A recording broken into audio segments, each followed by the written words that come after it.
Hello friends, this is Arnika and welcome to study with NV sir. आज ये हमारी हिंदी की पहली क्लास है, जिसमें से हम लोग हिंदी की इस पहली क्लास में हम लोग क्या पढ़ेंगे?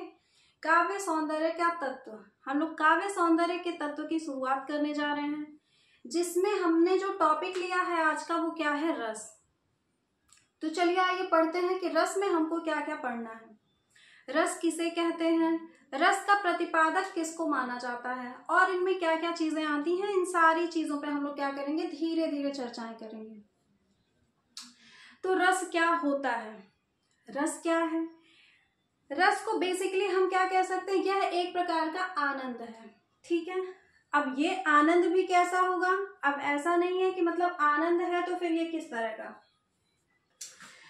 ये रस हमारा एक इस कैसा आनंद है कि जो कहानी पढ़ने से, उपन्यास पढ़ने से हमको जो आनंद मिलता है, या फिर किसी नाटक को देखने से भी हमको जो आनंद प्राप्त होता है, उसको हम लोग क्या कह लें? रस कह लें।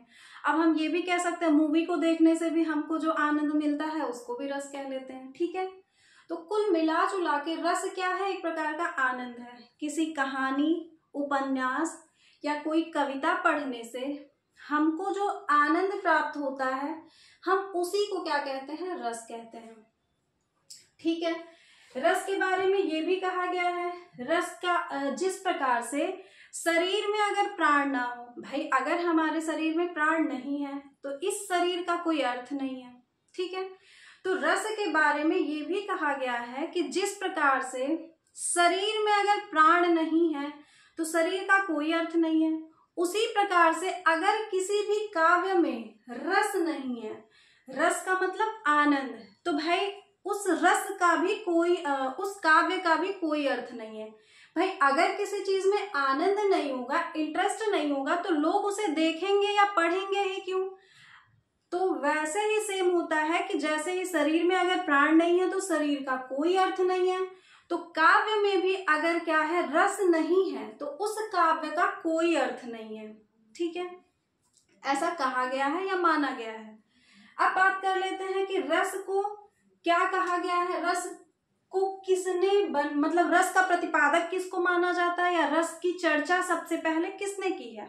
ठीक है, तो रस का जो प्रतिपादक है ये किसको माना जाता है, यानी कि रस को सबसे पहले किसने बताया था? तो रस का प्रतिपादक हमने किसको माना जाता है? भरत मुनि को माना जाता है। ठीक है, यानी कि सबसे पहले रस की चर्चा किसने की थी? भरत मुनि ने की थी। बात करते हैं यहाँ पे रामचंद्र शुक्ल की। अभी हम लोगों को इन पे चर्चा करनी है। बात कर लेते हैं रामचंद्र शुक्ल की।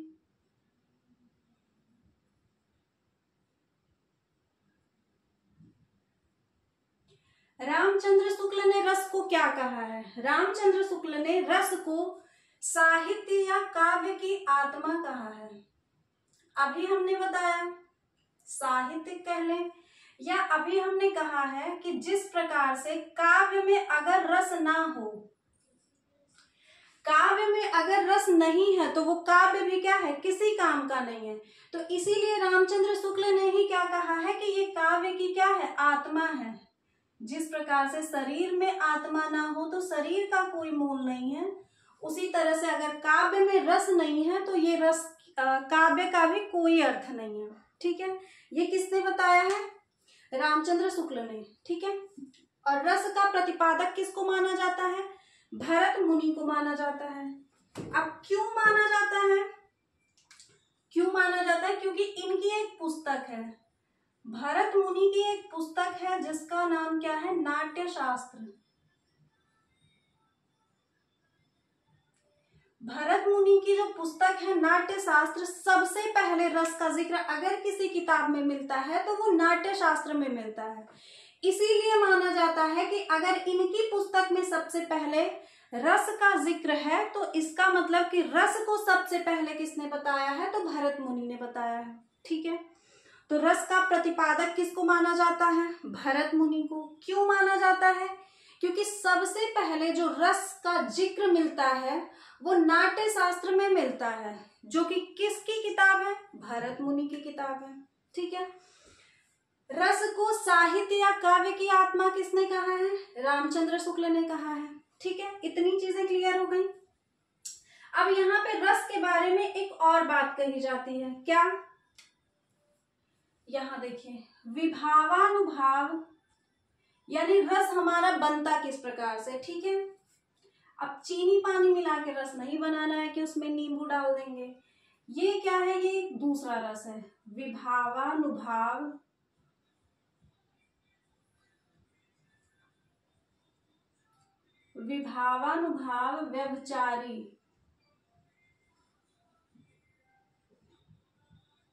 व्यभिचारी भाव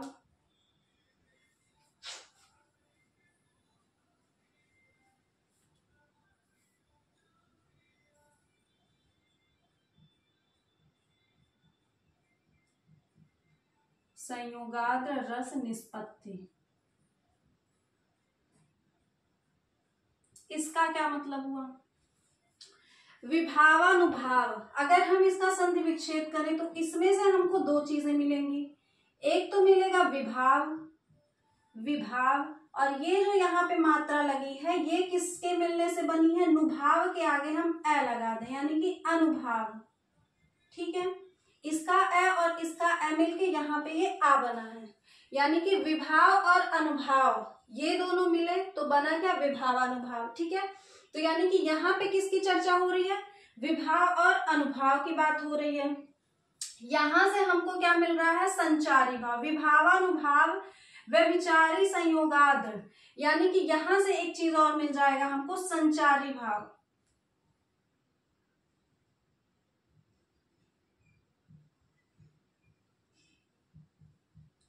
संचारी भाव।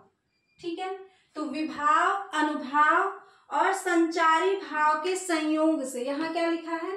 संयोग। ठीक है, तो विभाव, अनुभाव और संचारी भाव के संयोग से ही क्या होता है? रस की उत्पत्ति होती है। यहाँ पे क्या लिखा है? निष्पत्ति, रस निष्पत्ति, यानी कि जो रस की निष्पत्ति होती है वो कैसे होती है? विभाव, अनुभाव और संचारी भाव के संयोग से। संयोग मतलब मिलना, यानी कि जब विभाव, अनुभाव और संचारी भाव आपस में मिलेंगे तब जो उत्पत्ति होगी वो किसकी होगी? रस की उत्पत्ति होगी। अब यहाँ पे विभाव क्या होता है, अनुभाव क्या होता है? ठीक है, तो विभाव का मतलब हो गया कारण। ठीक है, अब कारण का मतलब तो आप लोग अच्छे से समझ रहे होंगे। कारण मतलब जिस कारण से हमको आनंद या सुख मिलता है वही हमारा विभाव होता है। ठीक है, अनुभाव का मतलब हम क्या कहेंगे? शरीर, यानी कि जो परिवर्तन होता है किसी भी दृश्य को देखने के बाद, किसी नाटक को देखने के बाद जो हमारे अंदर चेंजिंग कहाँ आती है? शरीर में ही आती है। तो यानी कि अनुभाव का मतलब क्या हो गया? शरीर। ठीक है, और संचारी भाव का मतलब क्या है? जो थोड़े समय के लिए हमारे मन में भाव चलने लगते हैं। हमने किसी नाटक को देखा तो क्या हुआ? वो कारण बना, यानी विभाव। उस नाटक को देखने के बाद परिवर्तन कहाँ पे होगा? शरीर में होगा।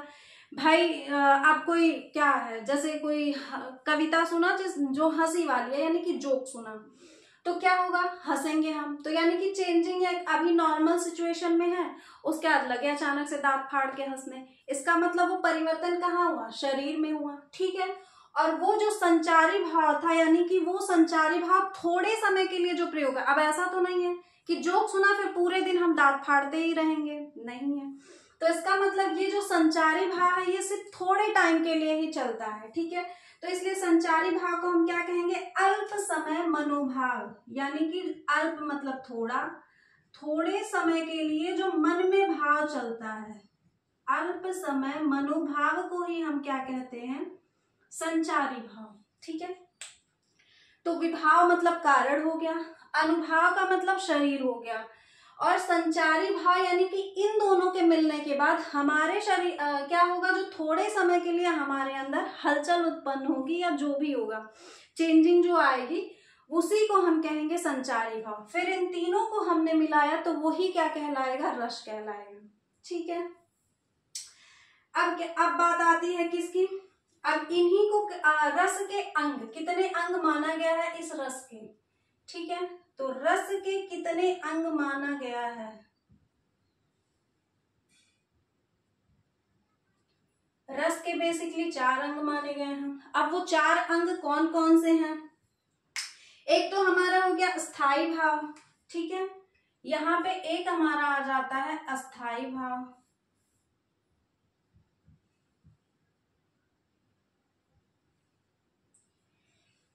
अगला होता है यही विभाव, और क्या होता है अनुभाव, और ये क्या है संचारी भाव।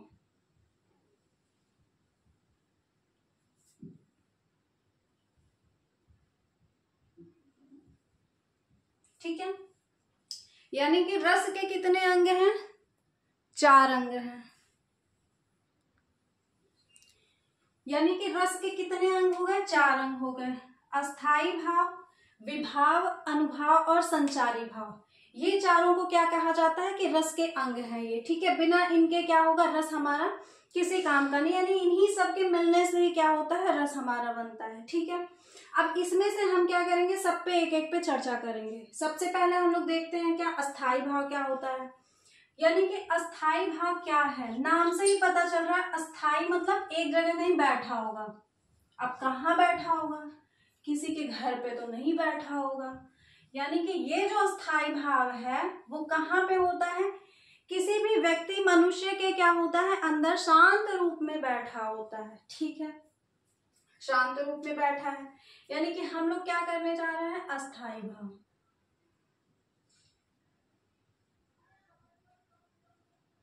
ठीक है, अब अस्थाई भाव की अगर हम बात करें तो ये क्या है? सबसे प्रमुख भाव होता है। किसी भी रस का सबसे प्रमुख भाव क्या होता है? अस्थाई भाव होता है।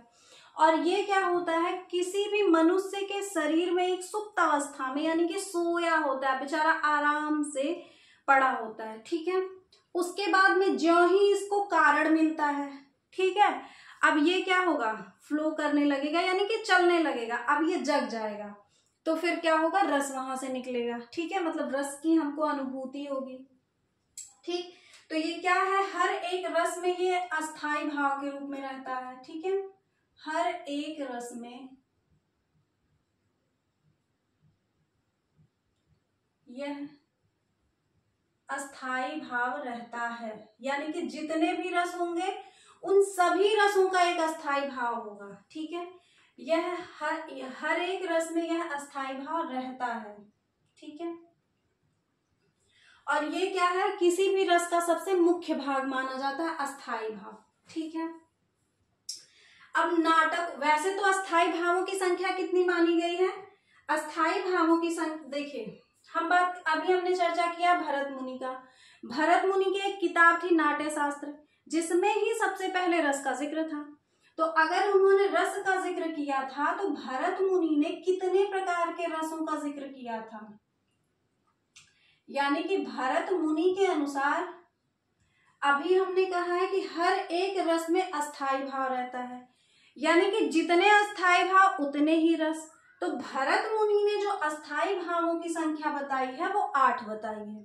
ठीक है, यानी कि भरत मुनि के अनुसार अगर अस्थाई भाव 8 हैं तो इसका मतलब रसों की भी संख्या कितनी होगी? 8 होगी।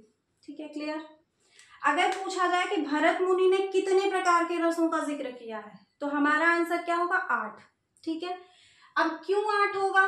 क्योंकि इन्होंने कहा है जो शांत रस होता है उसको इन्होंने रस नहीं माना है। ठीक है, शांत रस को इन्होंने रस नहीं माना है, कहा है कि वो तो शरीर में ऐसे भी शांत अवस्था में पड़ा रहता है। ठीक है, इसलिए इन्होंने उसकी गिनती रस में नहीं की है। लेकिन जब बात आती है नाटक की, जो हम नाटक देखते हैं, ठीक है, तो नाटक में एक अस्थाई भाव, वही जो हमने कहा है निर्वेद, क्या होता है? निर्वेद। ठीक है, नाटक में जो अस्थाई भाव, नाटक में कौन सा एक अस्थाई भाव होता है? निर्वेद। ठीक है, अब जो निर्वेद हमारा अस्थाई भाव है ये किस रस को दर्शाता है? शांत रस को दर्शाता है। ठीक है, अभी हम सब कुछ बताएंगे कि कौन से रस का अस्थाई भाव क्या होता है, और इम्पोर्टेंट तो वही है।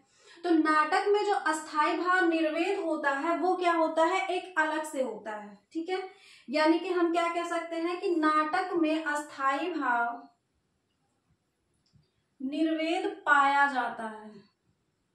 ठीक है, तो अगर नाटक में हमारे एक और अस्थाई भाव पाया गया है तो नाटक में अगर हम रसों की संख्या बताएं तो कितने रस हो जाएंगे, 9, क्योंकि 8 तो पहले से थे जो भरत मुनि ने बता के रखा था और उन्होंने शांत रस को बताया ही नहीं था। तो अगर हम नाटक की बात करें तो अगर नाटक में शांत रस है तो ये 8 रस तो पहले से हैं जो सभी में होते हैं और एक 8वां हमारा क्या हो जाएगा, शांत रस। तो इस प्रकार से टोटल जो रसों की संख्या मानी गई है वो 9।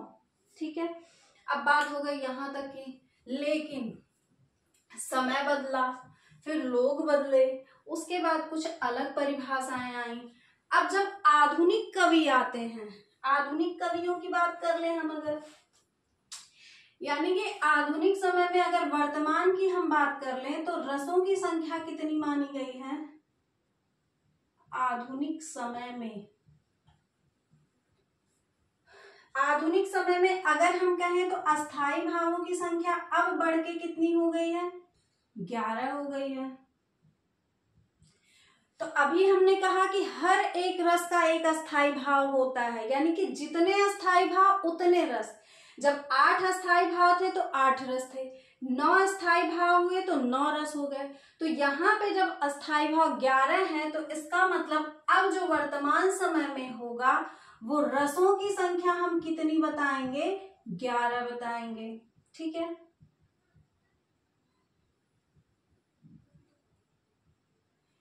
ठीक, तो यहां तक आया समझ में कि अगर पूछा जाए कि भरत मुनि ने कितने प्रकार के रसों का जिक्र अपनी पुस्तक में किया है तो 8 प्रकार के रसों का जिक्र किया है।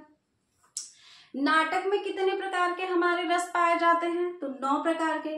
9वां रस किसको माना गया है, शांत रस को माना गया, जिसका अस्थाई भाव क्या होता है, निर्वेद होता है।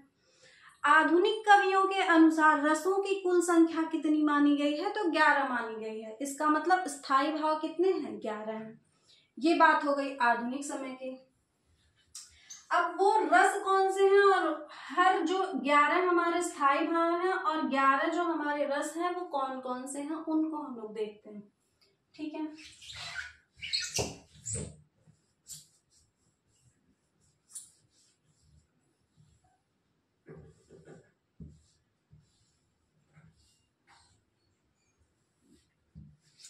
अब देखते हैं। एक तरफ हम क्या करेंगे, एक तरफ सेक्शन बनाएंगे रस और एक तरफ इनके क्या होंगे, स्थायी भाव। ठीक है, यानी कि जितने रस उतने अस्थाई भाव। और हमने क्या बताया है, इनकी संख्या कितनी है, 11। तो वो 11 होते कौन से हैं, ठीक है, 11 कौन से हैं। पहला ही हम देख लेते हैं, श्रृंगार रस। ठीक है, श्रृंगार रस। श्रृंगार रस को क्या माना जाता है, रस राज, यानी कि रसों का राजा। ये भी पूछा जाता है कि रस राज किस रस को कहा जाता है, तो श्रृंगार रस को कहा जाता है। ठीक है, तो श्रृंगार रस है। अगला रस हमारा क्या आ गया, हास्य रस आ गया, हास्य रस आ गया। श्रृंगार रस का स्थायी भाव क्या होता है, रति होता है। रति का मतलब क्या, प्रेम। ठीक है, यानी कि श्रृंगार रस का स्थायी भाव क्या हो गया, रति या प्रेम। ठीक है, जहां पे भी प्रेम की बात आएगी इसका मतलब वहां पे कौन से रस की चर्चा हो रही है, तो श्रृंगार रस की। ठीक है, हास्य रस की बात आएगी तो इसका मतलब इसका जो स्थायी भाव होगा वो क्या होगा, हास, यानी कि हंसी। ठीक है, ठीक, इस तरह से अगर बात कर लेते हैं हम, अगला जो रस हमारा आएगा वो क्या होगा, करुण रस होगा। करुण रस का जो स्थायी भाव होगा, भाई करुण की अगर बात है तो ये क्या होगा, शोक। ठीक है, करुण रस का स्थायी भाव क्या हो गया, शोक, शोक हो गया। अगला क्या आएगा, रौद्र रस। रौद्र मतलब क्या होता है, क्रोध। तो इसका मतलब रौद्र रस का जो स्थायी भाव है वो क्या है, क्रोध है हमारा। ठीक है, आता है वीर रस। और उसके बाद अगला क्या आता है, भयानक रस। ठीक है, वीर रस क्यों गाया जाता है या वीर रस क्यों कहा जाता है? लोगों को मोटिवेट करने के लिए, यानी कि अगर कोई लड़ाई पे जा रहा है तो हम क्या करते हैं, वहां पे वीर रस की कविताएं होती हैं। इसका मतलब उसको सुन करके क्या होता है, जो हमारे क्या होते हैं, उन सबके मन में क्या आ जाता है, जो भी लड़ने जा रहे हैं एक उत्साह आता है कि अरे नहीं, अभी हम 2 को मारने जा रहे थे, अब तो 4 को हम गिरा देंगे। ठीक है, तो यहाँ पे जो वीर रस का स्थायी भाव होता है उसको हम क्या कह लेते हैं, उत्साह। ठीक है, जहां पे भी बात आएगी उत्साह की तो वहां पे क्या होगा, हमारा वीर रस होगा। ठीक है, भयानक रस, तो भाई भयानक रस जो होगा वो क्या होगा, भय, यानी कि भयानक रस के कारण हमको क्या होगा, डर यानी कि भय की बात होगी। विभत्स रस एक होता है हमारा, इसका जो स्थायी भाव होता है वो क्या होता है, घृणा होता है, यानी किसी से भी घृणा करना होता है। और इसी का एक और नाम होता है जुगुप्सा, ये प है। ठीक है, जुगुप्सा। विभत्स रस का जो स्थायी भाव होता है वो क्या होता है, घृणा या जुगुप्सा।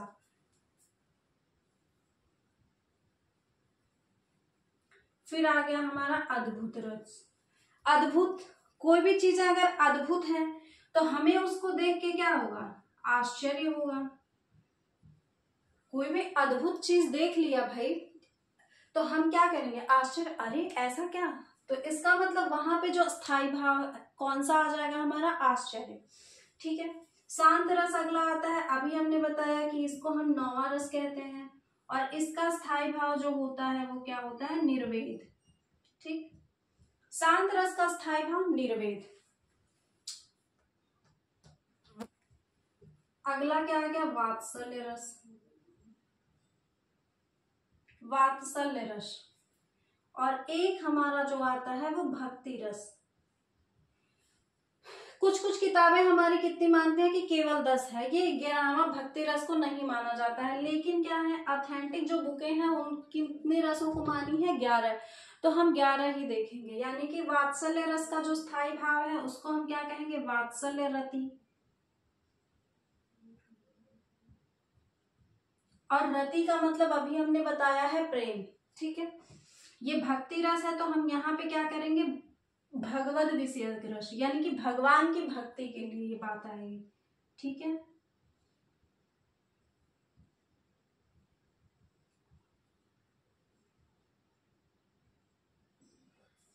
ठीक। अब देखिए, यहां भी रति है, यहां भी रति है और यहां भी रति है। रति का मतलब प्रेम है। अभी हमने बताया कि रति मतलब प्रेम। इसका मतलब यहाँ अगर 3 जगह प्रेम की चर्चा हो रही है तो हम इसमें क्या करेंगे, डिफरेंस किस तरह से करेंगे, भाई कौन सा प्रेम, ये कौन सा प्रेम है, ये वाला कौन सा प्रेम है, और इसको अलग अलग लिखने की क्या जरूरत है, हम एक ही बार में क्यों नहीं लिखते। ठीक है, तो भगवत विषयक जो रति है ये क्या है, अगर भक्ति रस का ये स्थायी भाव है तो जाहिर सी बात है ये क्या होगा, एक भगवान का जो मतलब जैसे समझ सकते हैं हम क्या, जो मीरा को कृष्ण से जो प्रेम था, ठीक है, ये उस प्रेम की बात है। यानी कि भगवत विषयक रस एक भक्ति रस है, यानी कि क्या है, ये जो मीरा का श्री कृष्ण के प्रति जो प्रेम था वो किस प्रेम का उदाहरण है, तो भक्ति रस का।